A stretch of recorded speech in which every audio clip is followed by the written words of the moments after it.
ನಮಸ್ತೆ. ಈ ವಿಡಿಯೋದಲ್ಲಿ ಶ್ಯಾಮಶಾಸ್ತ್ರಿಗಳ ಬಗ್ಗೆ ತಿಳ್ಕೊಳ್ಳೋಣ. ಸಂಗೀತ ತ್ರಿಮೂರ್ತಿಗಳಲ್ಲಿ ಮೂರನೆಯವರು ಶ್ರೀ ಶ್ಯಾಮಶಾಸ್ತ್ರಿಗಳು. ಇವರು ಚಿತ್ರಭಾನು ಸಂವತ್ಸರದ ಚೈತ್ರ ಮಾಸದಲ್ಲಿ ಅಂದರೆ ಏಪ್ರಿಲ್ 26, 1762ರಲ್ಲಿ ಕೃತಿಕಾ ನಕ್ಷತ್ರದಲ್ಲಿ ತಿರುವಾಯೂರಿನಲ್ಲಿ ಜನಿಸಿದರು. ಇವರ ತಂದೆ ವಿಶ್ವನಾಥ ಅಯ್ಯರ್. ಸಂತಾನ ಭಾಗ್ಯಕ್ಕಾಗಿ ಶ್ರೀ ವಿಶ್ವನಾಥ ಅಯ್ಯರ್ ದಂಪತಿಗಳು ಶ್ರೀನಿವಾಸನ ಸೇವೆ ಸಲ್ಲಿಸಿದರು. ಇದರಿಂದ ಹುಟ್ಟಿದ ಪುತ್ರನಿಗೆ ವೆಂಕಟ ಸುಬ್ರಹ್ಮಣ್ಯ ಎಂದು ನಾಮಕರಣ ಮಾಡಿದರು. ಪ್ರೀತಿಯಿಂದ ಮಗುವನ್ನು ಶ್ಯಾಮಕೃಷ್ಣ ಎಂದು ಕರೆಯುತ್ತಿದ್ದರು. ನಂತರ ವೆಂಕಟ ಸುಬ್ರಹ್ಮಣ್ಯರವರು ಶ್ಯಾಮಶಾಸ್ತ್ರಿಗಳೆಂದೇ ಖ್ಯಾತರಾದರು. ಇವರು ತಮ್ಮ 18ನೇ ವಯಸ್ಸಿಗೆ ತಂಜಾವೂರಿಗೆ ಬಂದು ನೆಲೆಸಿದರು. ಉತ್ತರ ದೇಶದಿಂದ ಸಂಗೀತ ಸ್ವಾಮಿ ಎಂಬ ಬ್ರಾಹ್ಮಣೋತ್ತಮರು ಭಿಕ್ಷುಕರಂತೆ ಬಂದು ಶ್ಯಾಮಶಾಸ್ತ್ರಿಗಳ ಭವಿಷ್ಯವನ್ನು ನೋಡಿ ಅಪೂರ್ವ ರಾಗಗಳ ಪ್ರಸ್ತಾರ ಕ್ರಮವನ್ನು, ಗಂಧರ್ವ ಗ್ರಂಥಗಳನ್ನು ಕೊಟ್ಟು, ಓ ಶ್ಯಾಮ, ನೀನು ಸಂಗೀತ ಶಾಸ್ತ್ರದಲ್ಲಿ ಪ್ರಸಿದ್ಧನಾಗುತ್ತೀಯೇ ಎಂದು ಆಶೀರ್ವದಿಸಿ ಆಸ್ಥಾನ ಗಾಯಕರಾದ ಆದಿ ಅಪ್ಪಯ್ಯನವರ ಸಂಗೀತವನ್ನು ಕೇಳಿ ವಿಷಯವನ್ನು ಸಂಗ್ರಹಿಸಿಕೋ ಎಂದು ಕಾಶಿಗೆ ಹೊರಟು ಹೋದರು.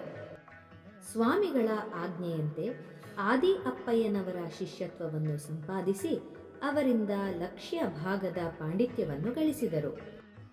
ಗುರುಗಳು ಶಾಸ್ತ್ರಿಗಳನ್ನು ಕಾಮಾಕ್ಷಿ ಎಂದು ಕರೆಯುತ್ತಿದ್ದರು. ಹಾಗೆಯೇ ತಂದೆಯವರು ಶ್ಯಾಮಕೃಷ್ಣ ಎಂದು ಕರೆಯುತ್ತಿದ್ದರು. ಇವರ ಕೃತಿಗಳೆಲ್ಲವೂ ಶ್ಯಾಮಕೃಷ್ಣ ಎಂಬ ಅಂಕಿತದಲ್ಲಿದೆ.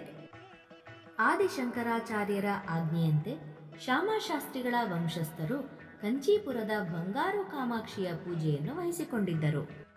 ಅದರಂತೆಯೇ ತಂದೆಯವರ ಕಾಲಾನಂತರ ಶ್ಯಾಮಶಾಸ್ತ್ರಿಗಳೇ ಬಂಗಾರು ಕಾಮಾಕ್ಷಿಯ ಸೇವೆಗೆ ನಿಂತರು. ದೇವಿಯ ಅನುಗ್ರಹದಿಂದ ಕೃತಿ ರಚನೆಯಲ್ಲಿ ತೊಡಗಿದರು. ಇವರು ಸ್ವರಜತಿಗಳು, ವರ್ಣಗಳು, ಕೃತಿಗಳು ಮತ್ತು ರಾಗಮಾಲಿಕೆಯನ್ನು ರಚಿಸಿ ಮಹಾಗಾಯಕರೆಂದು ಹೆಸರು ಪಡೆದಿರುವುದಲ್ಲದೆ ಮಾಂಜಿ, ಕಲ್ಗಡ, ಚಿಂತಾಮಣಿ ಮುಂತಾದ ಅಪೂರ್ವ ರಾಗಗಳಲ್ಲಿ ಮೊಟ್ಟ ಮೊದಲ ಬಾರಿಗೆ ರಚನೆಯನ್ನು ರಚಿಸಿದರು.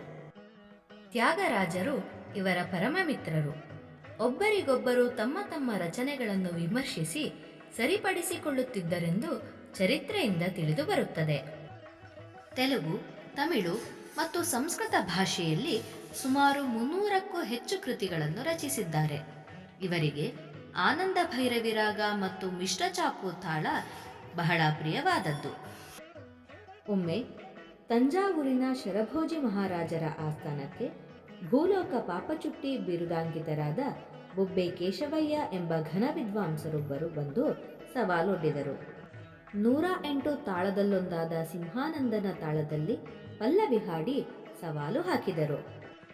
ಅವರು ಹಾಡಿದ ಪಲ್ಲವಿಯನ್ನು ಶಾಸ್ತ್ರಿಗಳು ಲೀಲಾಜಾಲವಾಗಿ ಪುನರಾವರ್ತಿಸಿ ನಂತರ ಅವರು ಆವರ್ತಕ್ಕೆ ಚತುರಶ್ರ ನಡೆಯಲ್ಲಿ 193 ಮಾತ್ರೆಯಲ್ಲಿ ಅಂದರೆ 79 ಅಕ್ಷರ ಷೋಡಶಾಂಗಗಳಿಂದ ಕೂಡಿದ ಶರಭನಂದನ ತಾಳದಲ್ಲಿ ಪಲ್ಲವಿಯನ್ನು ಹಾಡಿ ವಿದ್ವಾಂಸರನ್ನು ಸೋಲಿಸಿದರು.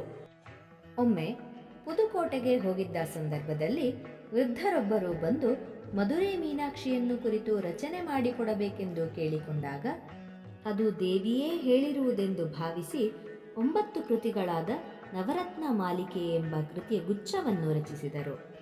ಶ್ಯಾಮಶಾಸ್ತ್ರಿಗಳು ತಮ್ಮ ಪತ್ನಿ ಸ್ವರ್ಗಸ್ಥರಾದ 6ನೇ ದಿನವೇ ಅಂದರೆ ಫೆಬ್ರವರಿ 1, 1827ನೇ ಇಸ್ವಿಯಲ್ಲಿ ತಮ್ಮ 65ನೇ ವಯಸ್ಸಿನಲ್ಲಿ ದೇವಿಯ ಪಾದಾರವಿಂದವನ್ನು ಸೇರಿದರು.